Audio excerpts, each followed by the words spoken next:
Voici ce à quoi a ressemblé Noël pour bon nombre de Californiens. Des pluies torrentielles, des routes impraticables et des infrastructures détruites.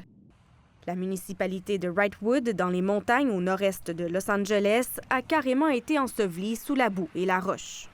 My house is buried. Oh my God.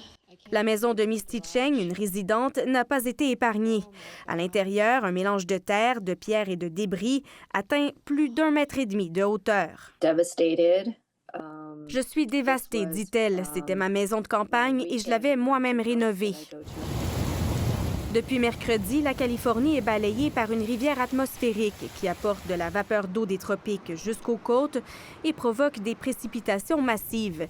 Les pluies torrentielles ont déclenché des crues soudaines et des coulées de débris dans de nombreuses zones du sud de l'État. Our bridge that leading in here, the only way in and the only way out has washed out. So we are essentially trapped.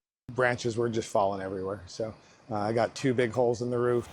Des centaines de foyers ont reçu des ordres d'évacuation et au moins 3 personnes sont mortes dans les intempéries.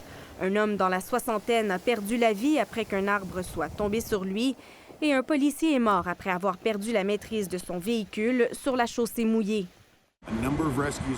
Des gens coincés sur des routes inondées et dans leurs maisons ont dû être secourus, explique le porte-parole du service des incendies du comté de San Bernardino.